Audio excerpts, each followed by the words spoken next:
2024 లేదా 25లో డిగ్రీ లేదా బీటెక్ చదివారా? సాఫ్ట్‌వేర్ జాబ్ కోసం ఎదురు చూస్తున్నారా? అయితే కోడ్ జ్ఞాన్ 100 డేస్ కోర్సులో చేరండి. జాబ్ సాధించండి. Welcome to Suman TV. నేను మీ సుమన్ టీవీ. నాకు వేదిక్ సైన్స్ ప్రకారం కనుక మనం చూసుకుంటే నరదృష్టి ఇది ఎన్ని రకాలుగా ఉండేటువంటి అవకాశం ఉంటుంది. ఎస్పెషల్లీ విమెన్కి నరదృష్టి ప్రభావం కనుకుంటే ఏ విధంగా ఉంటుంది, నక్షత్రాలు కనుక మనం చూసుకుంటే ఏ నక్షత్రం వారికి ఎలాంటి నరదృష్టి ప్రభావం ఉంటుంది ఇయర్ మొత్తం కనుక మనం చూసుకుంటే అనేది ఈరోజు మనతో పాటు వేదిక్ ఆస్ట్రాలజర్ ఉమా గారు ఉన్నారు. వారి మాటలు తెలుసుకుందాం. Hello sir. హలో నాగరాజ్ గారు. సార్, వేదిక్ సైన్స్ ప్రకారం కనుక మనం చూసుకుంటే నరదృష్టి ప్రభావం అనేది ఎన్ని రకాలుగా ఉంటుంది? దృష్టి అనేటువంటిది ఎప్పుడు కూడా ఒక ఎక్స్టర్నల్ నెగటివ్ ఫ్యాక్టర్ అండి. అంటే మనిషి మీద ప్రభావితం చేసేటువంటి దృష్టిల్లో నరదృష్టి అనేటువంటిది తీవ్రతరమైనటువంటిది. సో ఇక్కడ మనం చూస్తే గ్రహాలకి కానీ, నక్షత్రాలకి కానీ, రాశులకి సంబంధించి కానీ నరదృష్టి ప్రభావం ఏమిటి అని చాలామంది అనుకోవచ్చు. శని యొక్క ప్రభావం కానీ, గురువు యొక్క ప్రభావం కానీ, సో ఎప్పుడైతే గ్రహాల యొక్క స్ట్రెంగ్త్ వీక్ అయ్యింది అంటే ఆ గ్రహాల నుంచి వచ్చేటువంటి ఆరా, ఆ నెగిటివ్ ఎనర్జీ మన మీద ఎఫెక్ట్ చేస్తుంది అని అర్థం అండి. సో ఇక్కడ నరదృష్టి అనేటువంటిది 4 రకాలుగా విభజించబడి ఉందండి. ఒకటి సామాన్యమైన నరదృష్టి.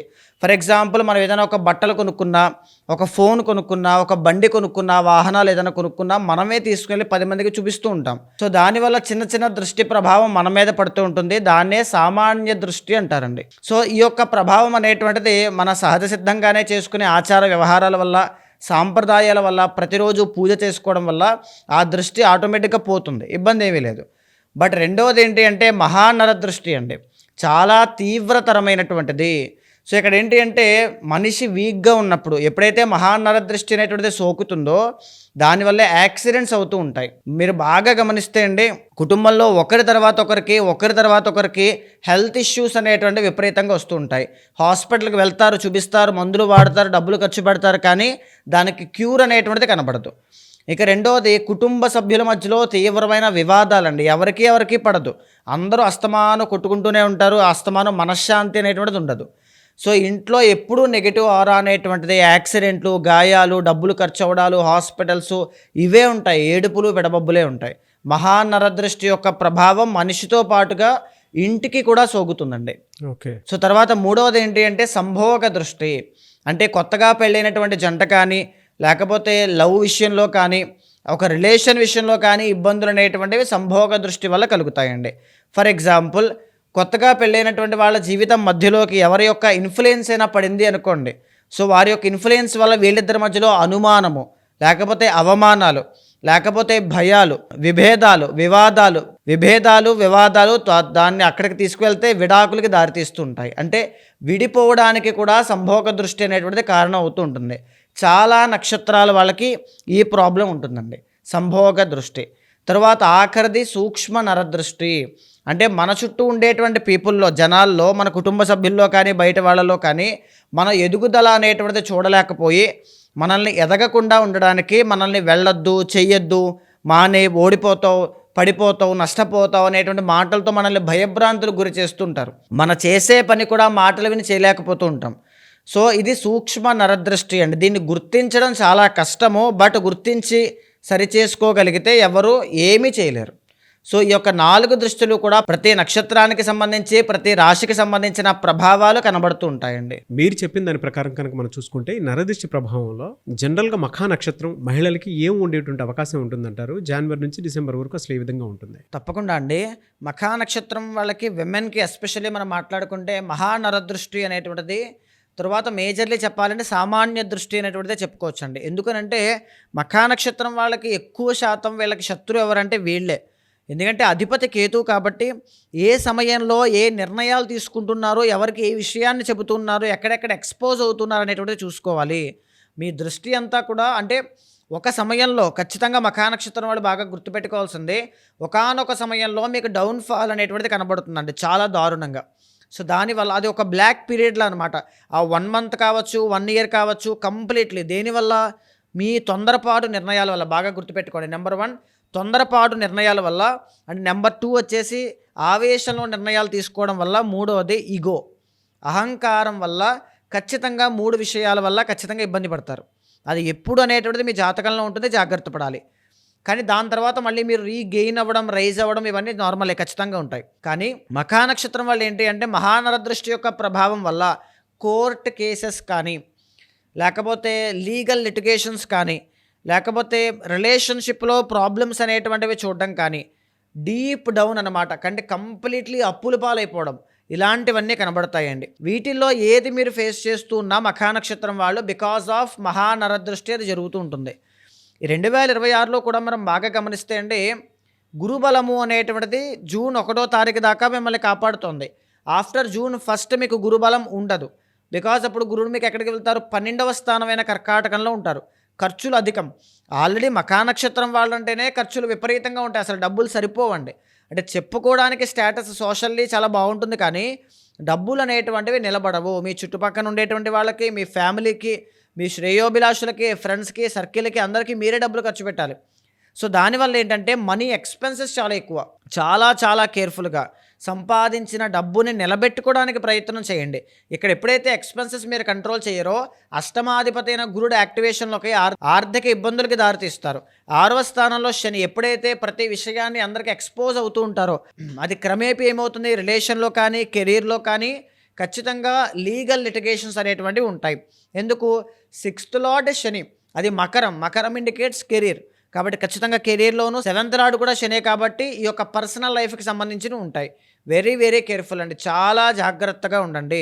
2026 సంవత్సరంలో మొన్న జరిగినటువంటి జనవరి 19, 20వ తారీఖుల్లో పంచగ్రహ కూటమి యొక్క ఎఫెక్ట్ వల్ల మీకు రాజయోగం అనేటువంటిది పట్టింది. 6వ స్థానంలో ఈ యోగం పట్టడం వల్ల ఆరోగ్య సమస్యల విషయంలో కానీ, కెరీర్ విషయంలో కానీ, కాన్ఫిడెన్స్ కానీ, జాబ్ ట్రయల్స్ కావచ్చు, ఏదైనా కావచ్చు, అన్నిట్లోనూ కొంచెం బెటర్ పొజిషన్లోకి వచ్చారు. కానీ ఇంకా కేర్ఫుల్గా ఉండాలండి, ఎందుకంటే అష్టమ శని ఉంది. 8వ స్థానంలో శని ఉన్నారు అంటే సడన్ ట్రాన్స్ఫర్మేషన్స్, అప్పటికప్పుడు డబ్బులు వస్తాయి బాగానే, కానీ ఒక్కసారిగా ఊడ్చిపెట్టినట్టుగా డబ్బులన్నీ ఖర్చు అయిపోతాయి. ఏదో ఒక బ్యాడ్ న్యూస్ వినబడుతుంది, దానివల్ల మానసిక ప్రశాంతత పోతుంది. ఇంకోటి ఏంటి అంటే మాటలు పడాల్సి వస్తుంది అనమాట. ఎవరితో పడితే వాళ్ళతో మాటలు పడాలి, ఇదేంటి నాకు అవసరమా అనేటువంటి ఒక చికాకు పుడుతూ ఉంటుంది. సో ఇదంతా అష్టమ శని యొక్క ప్రభావం చేత. సో మేజర్లీ మఖా నక్షత్రం వాళ్ళు దీని నుంచి బయటపడాలి అంటే ఏం చేయాలి? నెంబర్ వన్ ఈగో కంట్రోల్ చేసుకోవాలి. నెంబర్ 2 ఆవేశంలో నిర్ణయాలు తీసుకోవద్దు. నెంబర్ 3 ప్రతి ఒక్కరికి అన్ని విషయాలు చెప్పి ఎక్స్పోజ్ అవ్వద్దు. ఓవర్ కమిట్మెంట్స్ అనేటువంటివి ఇవ్వద్దు. ఇది బాగా గుర్తుపెట్టుకోండి. 2026 సంవత్సరంలో ఎస్పెషల్లీ ఈ దృష్టి ప్రభావం నుంచి బయటకు రావడానికి జెమ్ సొల్యూషన్ చాలామంది అడుగుతూ ఉంటారు. సో దీనికోసం అయితే టైగర్ ఐ అనేటువంటిది ఒకటి ధరించండి. దీనివల్ల శక్తి సామర్థ్యాలు పెరుగుతాయి, దృష్టి ప్రభావం నుంచి బయటకు వస్తారు. రాబోయే ఆపదలు, అష్టమ శని అంటే వాహన ప్రమాదాలు ఉంటాయి, గాయాలు ఉంటాయి, ఆరోగ్య సమస్యలు ఉంటాయి, ఒత్తిడులు ఉంటాయి, అన్నీ ఉంటాయి. టైగర్ ఐ అనేటువంటిది మిమ్మల్ని కాపాడుతూ ఉంటుంది. తర్వాత మేజర్లీ ఈ యొక్క ఫిబ్రవరి మాసం 13, 23 తారీఖుల దగ్గర నుంచి రవి అండ్ కుజుడి యొక్క ట్రాన్సిట్ జరగడం వల్ల వీళ్ళిద్దరూ కూడా కాస్త వీక్ అవుతూ ఉంటారు. కాబట్టి ఖచ్చితంగా ఇంట్లో కులదేవతకి, ఇష్టదేవతకి ఎక్కువగా ఆరాధన చేయడం, సూర్య భగవాను ఆరాధన చేయడం, సుబ్రహ్మణ్య స్వామి దర్శనం చేసుకోవడం వల్ల మంచి శుభ ఫలితాలు అనేటువంటివి చూస్తారు. ఇది కాకుండా ఇంకేమైనా రెమెడీ చేసుకోవడానికి అవకాశం ఉంటుందంటారా? అంటే ప్రతి రాశికి సంబంధించి కానీ, నక్షత్రానికి సంబంధించి కానీ, ఎస్పెషల్లీ ఈ యొక్క నక్షత్రానికి కూడా రాబోయేటువంటి ఫిబ్రవరి 15వ తారీఖు రోజున, ఫిబ్రవరి 15వ తారీఖునండి మహాశివరాత్రి పర్వదినం రోజున సాయంత్రం మొదలుపెట్టి రాత్రి జాగరణతో పాటుగా మహన్యాసపూర్వక ఏకాదశి రుద్రాభిషేకాలు, స్వామివారికి 1,00,000 బిల్వార్చన, మీ ఇంట్లో అప్పులు కానీ, డబ్బు మనీ ఫ్లో అనేటువంటిది ఆగకుండా రావడానికి లక్ష్మీ గణపతి హోమం ఒకటి, తర్వాత మీ మీద దృష్టి ప్రభావం ఉన్నా, మీకు శత్రువులు తీవ్రంగా ఇబ్బంది పెడుతూ ఉన్నా, లేకపోతే హెల్త్ ఇష్యూస్ ఇబ్బంది పెడుతూ ఉన్నా, ఏ రకమైనటువంటి నాగదోషాలు ఉన్నా అవి పోవడానికి సుదర్శన హోమం ఒకటి, తరువాత లక్ష్మీదేవి యొక్క పరిపూర్ణమైన అనుగ్రహం కోసం కమలాత్మిక హోమము, ఉన్నటువంటి స్థితి నుంచి ఉన్నతమైన స్థాయికి, అంటే జాబ్ కానీ, కెరీర్ కానీ, పదవి కానీ, స్థితి కానీ ఏదైనా రాజశ్యామల హోమము, శ్రీరుద్ర హోమము, అంటే రుద్రుడు అమ్మవారు ఆది దంపతుల యొక్క అనుగ్రహం కలగడానికి స్వయంగా మీ చేతుల మీద మీరే హోమంలో పాల్గొనే అవకాశం కూడా కల్పిస్తున్నానండి. మహాశివరాత్రి రోజున అత్యంత వైభవంగా జరగబోతోంది. ప్రతి ఒక్కరూ కూడా ఈ కార్యక్రమంలో పాల్గొనండి. ఒకవేళ మీరు విదేశాల్లో ఉన్నా, దూరపు ప్రాంతాల్లో ఉన్నా, మీరు రాలేని పరిస్థితిలో ఉన్నా పరోక్షంగా కూడా సుమన్ టీవీ ఆధ్వర్యంలో మీరు దర్శనం చేసుకోవచ్చు. సో ఎప్పుడైతే దర్శనం చేసుకుని ఆ గోత్రనామాల మీద మీరు అక్కడ చేయిస్తారో ఉన్నటువంటి దోషాలన్నీ కూడా మీకు క్లియర్ అయిపోతాయి. సో ఆన్లైన్, ఆఫ్లైన్ సర్వీసెస్ ఉన్నాయి. ఆఫ్లైన్ రావాలి అనుకుంటే డైరెక్ట్గా ఆఫ్లైన్కి రావచ్చు. తప్పకుండా మీ చేతుల మీద మీరే చేయొచ్చు అండి, అభిషేకాలు అవి చేయొచ్చు. ఓకే, వైఫ్ అండ్ హస్బెండ్ ఇద్దరు కూర్చొని చేసుకోవడానికి అవకాశం ఉంది. ఫ్యామిలీ మొత్తము రావచ్చండి. వేద పండితుల యొక్క ఆశీర్వచనాన్ని కూడా అందుకోవచ్చు. థ్యాంక్ యూ సో మచ్ అమ్మగారు. నమస్తే అండి. చూసారు కదన్న వీడియో. ఈ వీడియోపై మీ అభిప్రాయాన్ని కమెంట్ బాక్స్లో పోస్ట్ చేయండి. ముఖ్యంగా మీరు కనుక వైదిక ఆస్ట్రాలజీ ప్రకారం కనుక మీ వ్యక్తిగత జాతకం ఏ విధంగా ఉందో తెలుసుకోవాలి అనుకుంటే స్క్రీన్ మీద కనిపిస్తున్న నెంబర్కి మీరు సంప్రదించవచ్చు. అండ్ మరీ ముఖ్యమైనది ఫిబ్రవరి 15న మహాశివరాత్రి. ఆ రోజున కనుక ఎవరైనా సరే ఈ కార్యక్రమంలో పాల్గొనాలి అనుకునేటువంటి వాళ్ళు స్క్రీన్ మీద కనిపిస్తున్న నెంబర్కి కాల్ ఆర్ మెసేజ్ వాట్సాప్ చేసి మీరు డెఫినెట్గా అప్రోచ్ అవ్వచ్చు. హైదరాబాద్లో జరుగుతుంది. ఆన్లైన్ ఆఫ్లైన్ సెషన్స్ రెండూ ఉంటాయి. సో ఎవరైనా సరే ఆన్లైన్ ఆఫ్లైన్లో 2 విధాలుగాను ఆ పూజలో మీరు పార్టిసిపేట్ చేయడానికి అవకాశం ఉంటుంది.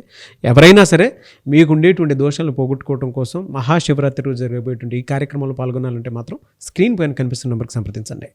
ఈ వీడియో లైక్ చేయండి, షేర్ మాత్రం తప్పకుండా చేయండి. ఇలాంటి మరిన్ని వీడియోస్ కోసం మా ఛానల్ ఫాలో అవ్వండి. Thank you.